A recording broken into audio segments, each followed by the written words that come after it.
you really love the Ukrainian nation. We are fighting for Ukraine, we are helping them and trying to get also others on board. We cannot end up in a world where those rules don't matter, where human rights don't matter. Democracy, just the right to be a human being. This is at stake.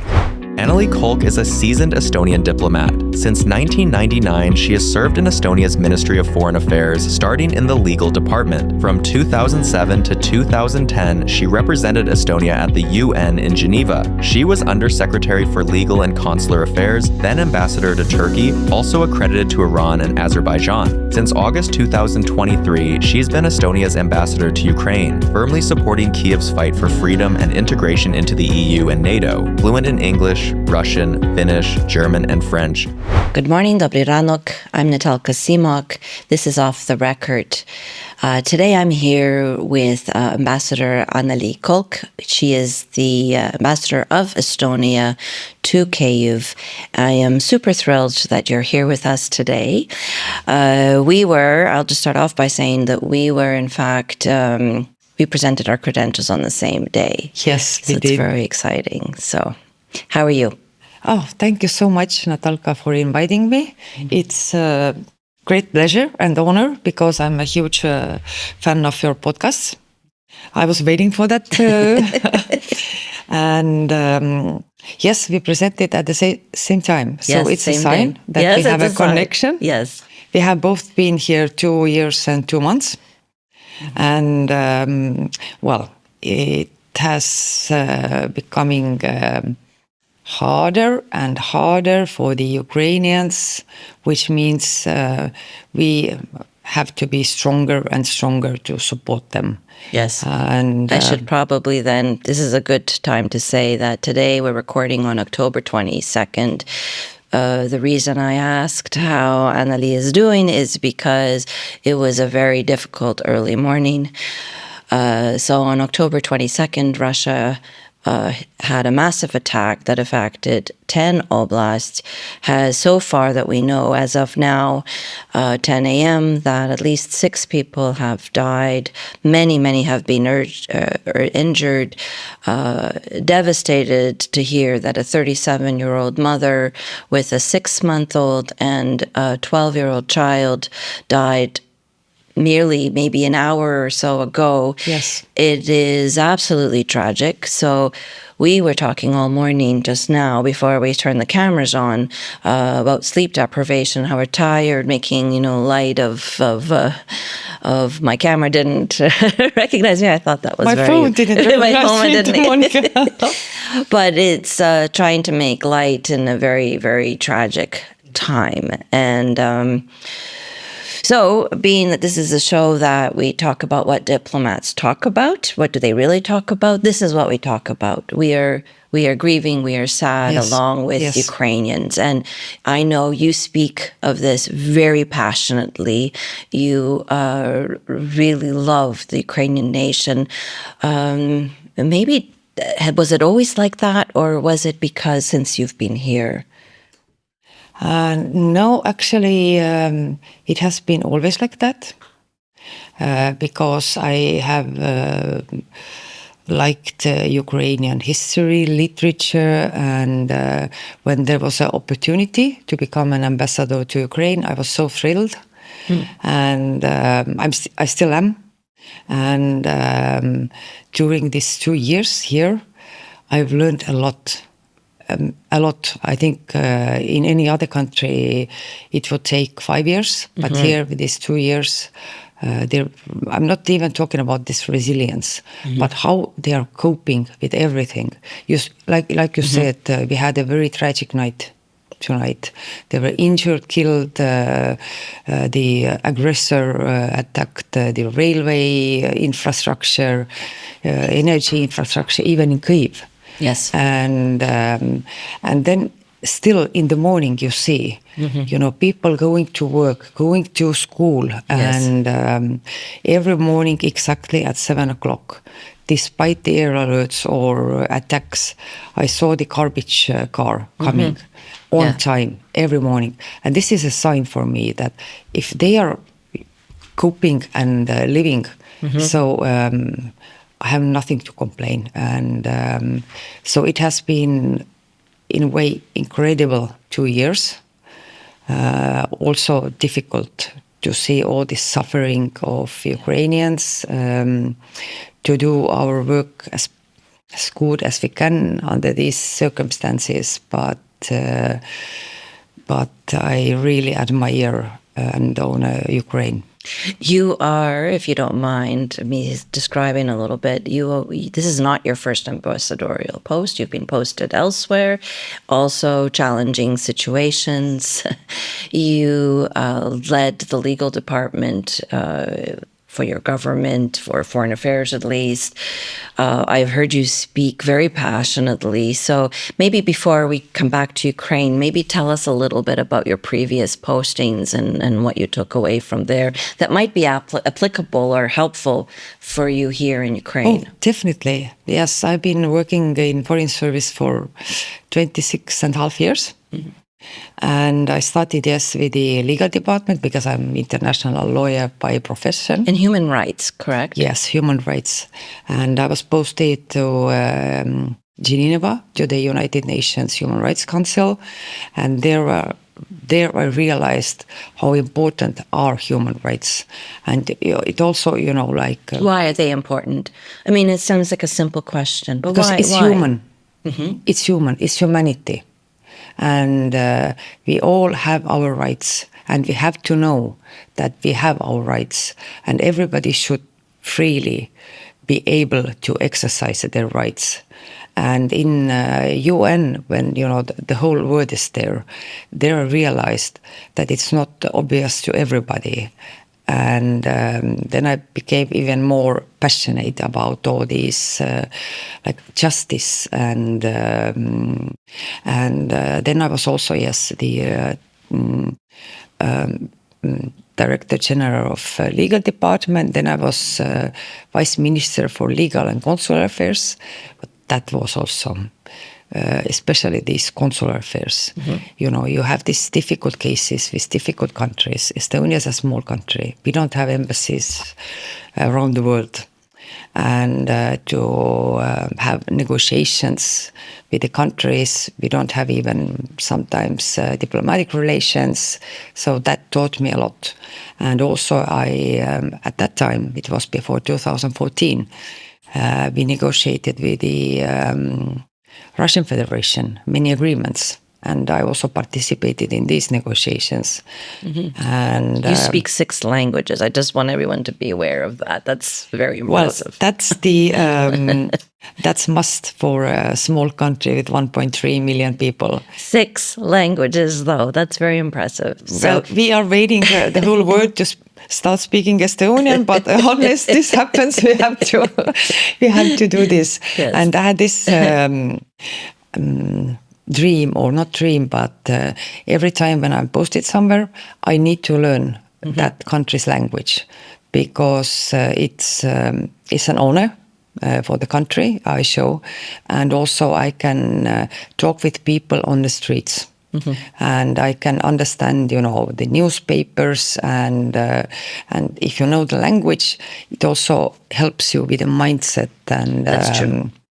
And yes, so and after that, I was posted as ambassador to Turkey, Iran, and Azerbaijan, and all this have really sort of helped me to become who I am, and also. It's easier for me to be in Ukraine because I had really hard postings. And before I finished my post in Turkey, they had this huge earthquake. Really, it was it was a tragedy. And we had Estonian rescue team there. And they were really far away. Mm. And there were, already like sabotage acts, and people were, shooting and, trying to get their humanitarian aid. And already then I decided with my husband that we will go and see our team. We just drive there. So we drove. It was there was no gas. We took the gas balloons with us, and when we drove there, regular people with guns were just walking around the street and trying to stop the cars, and when I saw them, and they were so happy that it means a lot to have to see absolutely. a representative, and that means also here. Yes. I cannot. I wanted to talk about that because I have huge admiration for you. And I remember you very casually talking at one event about, you've just come back from the front line. Yes. And I was like very jealous, first of all, because I do think it's important. I will never have permission. There's good reasons for it. But you did go. And can you describe a little bit that experience? Because we don't get to go, other ambassadors. Very few can have that experience. I could tell in your voice you were very passionate after that visit. It probably affected you deeply and made you even more committed. But please tell us a little bit more about that experience. Yes, it was... It was my clear decision, and I also talked with the capital, and they said, go ahead. I said, I will take all the precautions. Had bulletproof vests, everything. And we spent 3 days in Kramatorsk, Liman, Avdiivka, all this, when the front line was then. Now it's impossible to go there. Yes. And we were together with the volunteers. I didn't go there as ambassador. The volunteers delivered help. Estonian volunteers? No, Ukrainian. One Estonian, one Ukrainian. One Estonian. They have fun here, and I also bought a drone myself. As a gift? Yes, of course. That's a great gift. Absolutely. And that was really, we spent one night in Kramatorsk in one bunker together with Ukraine. And what is it like? Maybe describe, what does it look like for those that have, even audiences in Canada? Like, what does it look like? What does it feel like? Because you slept there. Yes, I did. And the walls were... And when the earth, like you're in the trenches. In the trenches, you slept in the trenches. And when I sneaked outside, for we know why. Fresh air. Fresh air. Yes. Then you could see the front line was about 5 kilometers. Wow. And it was like apocalypse. Yes. I've never seen such a thing in my life before. I just stared. It was all white and all this boom, boom, boom, boom, boom, boom. And it was constantly. Constant. You remember when we came 2 years ago? Yes. There went these Shahed drones. Yes, we had missiles, but there it was like a real war. And the second night we also spent in another bunker, and I remember we went the second night, with the very dark, with the all lights switched off in the car, and not to, because you are targets everywhere. And then I was looking at the sky, and there were so many stars. You cannot see stars in Kyiv because it's a big city. And I was looking at the stars and, oh my God, how beautiful. And then one volunteer told me, Annely, if you see a falling star, then run. It's not a star, it's a drone or a rocket. Yes. And then, of course, when we were driving, and then I saw, okay, this is S-300 Russia has. This is... Kinjal, I learned a lot about, but most important was I could talk with the soldiers who came for help. We met them, I think. Were they surprised that an ambassador came to the front? Yes. And what was their reaction? They were surprised, and they were like, I hope that it gave them also this moral boost. Yes. Because, they said, ambassadors have never come here, or officials, which is understandable. And I think they also needed this somebody from foreign country telling, it doesn't matter, is it Estonia? I don't, maybe they didn't even, recognize from which country, but at least, somebody from Kyiv is coming and, writing down what they are talking. Witnesses. And, yes. Do you think ambassadors here are witnesses? Do you think that's part of our role? Yes. And so what do you do with the information? How do you share it? Is it mostly with your capital? Do you share is it important for you to share with the Estonian population? Yes, I did. I did share the report because it was time when the assistance to Ukraine was basically to zero. And there was one commander of one regiment. He had old Ford Sierra, and he was driving around with his Ford Sierra, just begging for help for soldiers, just the best, and that really struck me. And what most struck me was basic equipment. Yes, yes. And most what struck me was when I saw we were delivering help to 3 units altogether for the security reasons, and 2 young boys. One was, I think, 18, other was 19. They saw each other. And they said that, my brother, you're alive. Oh. They were studying together. Yes. And then they were different and they didn't hear anything about each other. That was the first moment. I went next to the corner and I cried. I just have shivers down my spine. Yeah. That's the reality. Yeah. 18 and 19. Yeah, because my son at that time was 20.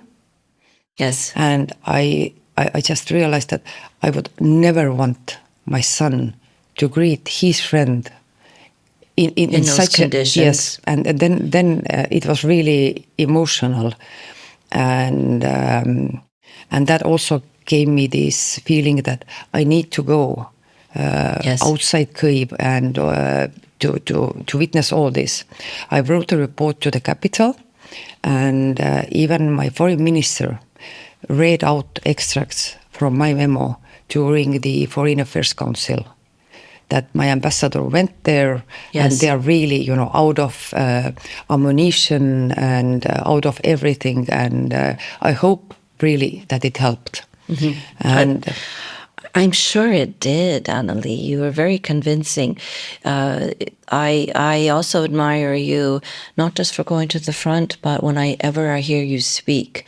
And we both belong to several groups, including the Human Dimension group. Yes. And we're both very passionate about that. Knowing a little bit more about your background now, I understand why you do, but this is a group that is about advocating, ambassadors coming together with international organizations, advocating for the return of detained children, detained civilians, who are being tortured and or missing, and of course the returning of prisoners of war.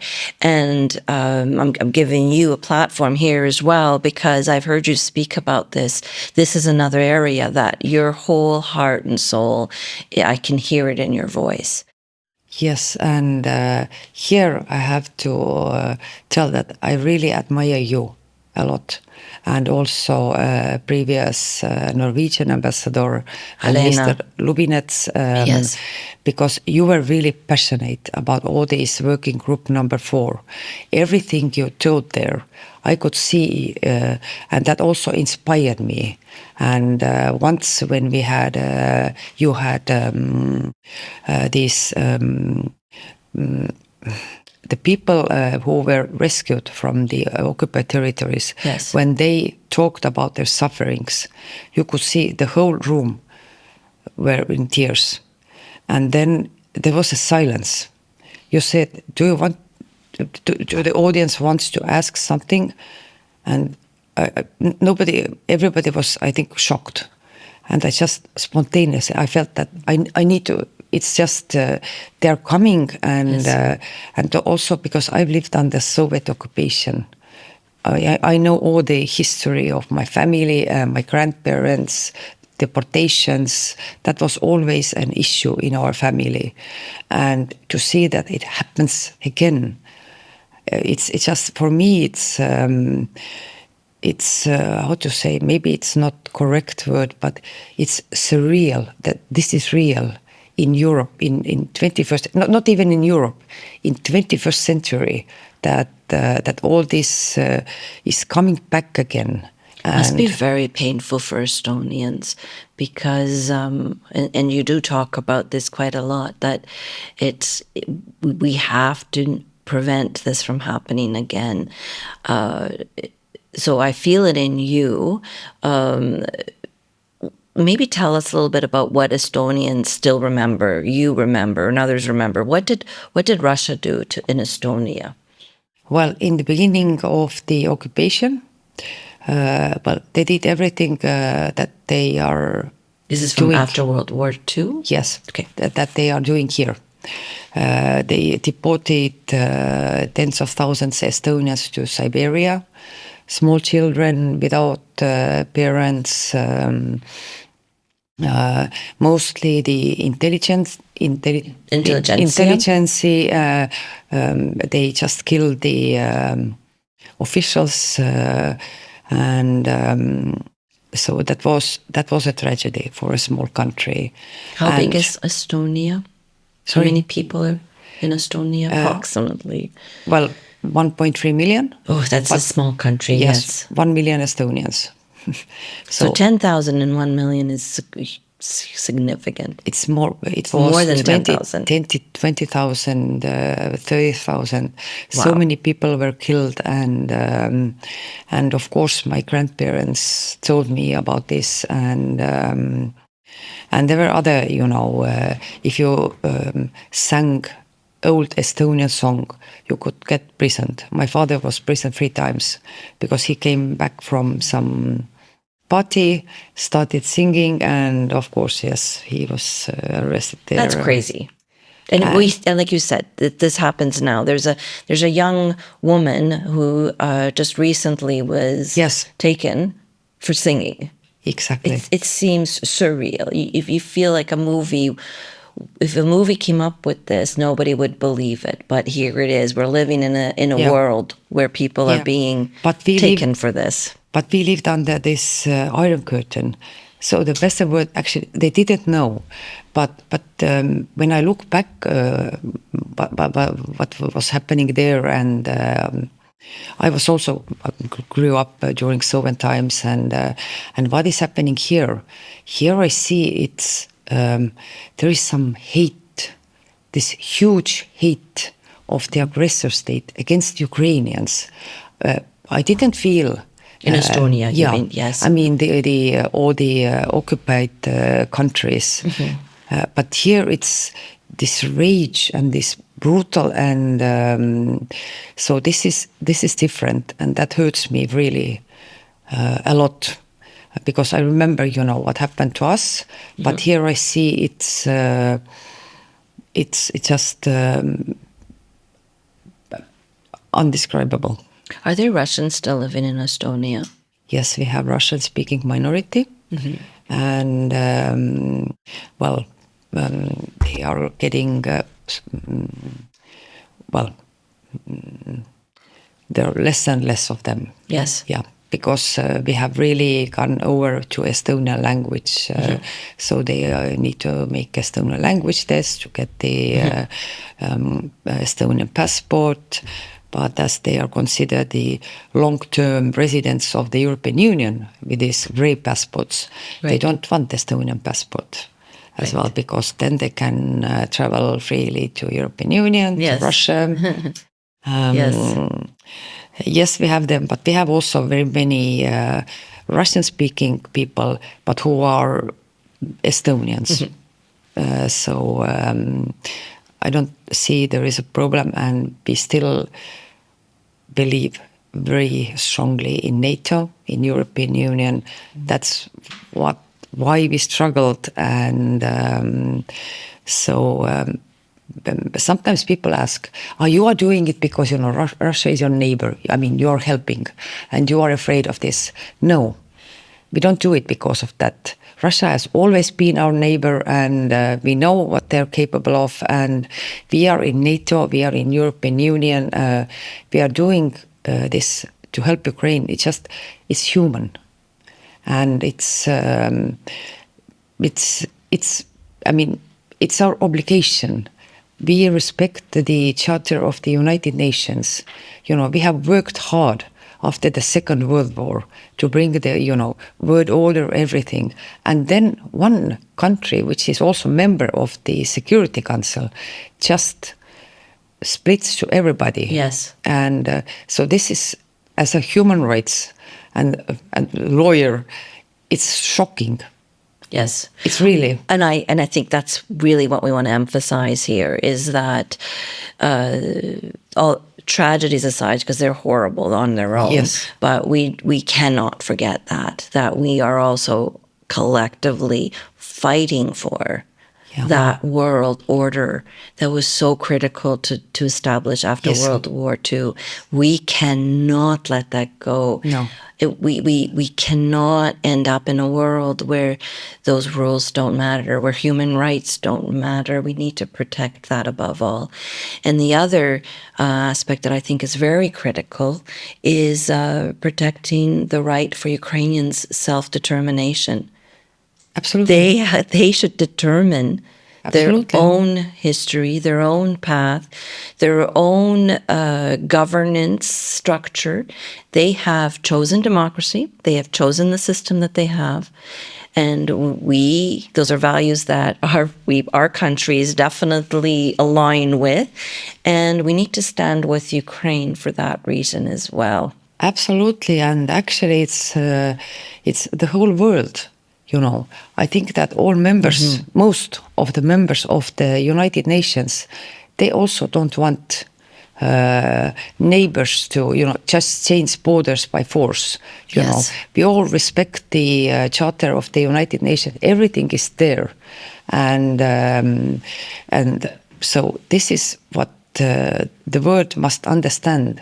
That it's not about one country hating another or liberating something.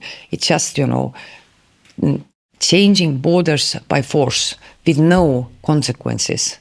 And like you said, Ukraine wants to be an independent, democratic, sovereign country. Every country in the world wants to be that. Everybody's struggling for that. Yes. And that's why, we, of course, the allies, we are fighting for Ukraine, we are helping them and trying to get also others on board. And I hope, I'm optimistic always, that there will be shifts also in the international community. Not everybody speaks out aloud. There are different eyes with the aggressor state, this or that, but exactly like you said, democracy and just the right to be a human being. This is at stake.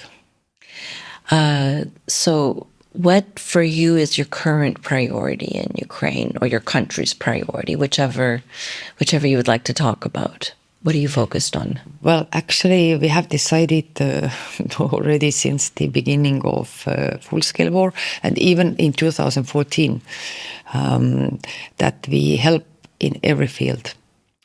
We have given this year 0.3 of our GDP as the military help. And in top of that, the development aid, the humanitarian aid, and so we are basically giving military aid. We started already in the beginning of full-scale war, the reconstruction of Ukraine. We said we are not going to wait until the end of the war. We need also to give people back normal livelihoods so they can come back. And human security is part of it, correct? Like, it's important, yes. Absolutely, and we want, families with children to stay here and to have a normal life, normal kindergarten, normal school, and not to see only ruins everywhere. And so this is also a huge part of what we are doing here. As we don't have as much money as Ukraine needs, so we're looking for donors, and we are doing many projects together. So speaking of that, one of the groups I am incredibly impressed with is this Nordic 8 partnership. And as you know, I'm always trying to say, oh, Canada would love to be part of this group. So I will take you, no problem. The Nordic-Baltic 8, was it always active since you've been here? Or do you see a growth in influence and a role? And you're talking, the reason I'm asking is because you talked about the strength of being in a group. It just makes a difference. We talked about the human dimension group, but also this group. Do you agree that there's definitely influence in that group? Definitely. And it has grown. In my previous postings, the Nordic-Baltic cooperation was not that. Yes, we had sometimes regular meetings, but in different countries, every country has their own interests, which might, we are all fighting for the, let's say, business cooperation and this or that. But here, we all have one goal: to help Ukraine. And as we look at the, recent surveys and the top countries that, according to GDP, that are helping Ukraine are, of course, the useful suspects. Yes. And they also sort of help each other, or not to collide with. If we want to build something, then others know that, and of course, we are boosting ourselves, Yes. When Latvia is saying that we are giving, 100 tanks, then of course Estonia, Lithuania will think, we should do also, all this. But we are really, we have a very great group here. And okay, so let's just plug that a little bit. Every single ambassador of the Nordic-Baltic 8 are fantastic human beings. I like all of you. So it's very nice to see that, of course, you all have represent very important countries, but all of you, I don't know how they make the selection process, are human first. Every single one of you. As you know, Ole was on the show, Elena was on the show so far. So it's incredible. Lead with their heart, and you lead with your heart. But you do the same. I think most of the ambassadors who are coming here, or diplomats, they have to have this human side. You are not coming as another posting, or because we are not, nobody is obliged or pushed to go, you have to go. You have the possibility to choose or say no. And if you already make this decision and to be in the middle of making history, then we all are human. Really. And like I said, your human dimension group and this, I've really admired all these meetings, and this, you who are leading that, you put your soul there. We can all see it from the audience. It's not about just, let's have this meeting, let's have something on paper. It's about raising awareness, and also maybe it helps. It's like a therapy group. It helps us too, that we all think the same. We all worry about the same things, and so I think everybody who comes here as a foreigner has this passionate and I think so. And I think I'm just going to say something that we're going to be trying to do. We're having it hasn't occurred yet. By the time this airs, it would have occurred. But we are going to be having a meeting trying to bring together the Nordic-Baltic ambassadors here, but also as much as we can in the countries themselves, bringing together the Ukrainian, the Canadian ambassadors in the Nordic and Baltic countries as well. And the reason why is because we've realized that we here in Kyiv understand the issues are better. Yeah. But how do we increase that awareness, increase that advocacy as a collective? And we're going to try that. And the more voices that speak loudly about returning people from Russia who have been illegally, unlawfully detained for crazy reasons like singing a Ukrainian song, the more it'll have an effect for them to be released. And you and I agree on that, I know, very loudly. Yes. And we're always looking for ways to bring awareness to this issue. That's a very good idea. And for example, in many countries, like I said, the Nordic-Baltic group is not that meeting regularly or doesn't have common agenda because but the more we speak, and also Canada and some other countries, it's not about Nordic-Baltic problem or Yes. And sorry to say, but very often Baltics are always seen that like this barking dogs. And it's very good that we have also these calm and always human rights loving Nordics there. Yes. And also Canada, who is really advocating. And when I came here, I also had a question that we are talking about, different coalitions or ideas, but we need to also talk with Turkey. Because they are also a Black Sea neighbor. It also very much concerns them. And like Erdogan has said, they will never recognize annexation of Crimea. So we have already a supporter. Turkey is a member of NATO. So we should more be in these countries as well and to talk about what is happening. Because I see unfortunately, not in my country, not in your country, but in many countries that there is this fatigue or yes, but the more I know, sometimes it's difficult to post every morning. We had attack, we had this, but we have to do this. If we are not doing, then who will? Yeah, yes, exactly. So, and the same, is having because this, we are the window to our countries. Yes. So it's an important role we play. We're not writing to the Ukrainian audience as much as we are writing to our own countries and making sure that they're aware that they're doing what they can. Annely, you are fierce. You are human. I am very grateful that I have the opportunity to be posted at the same time with you.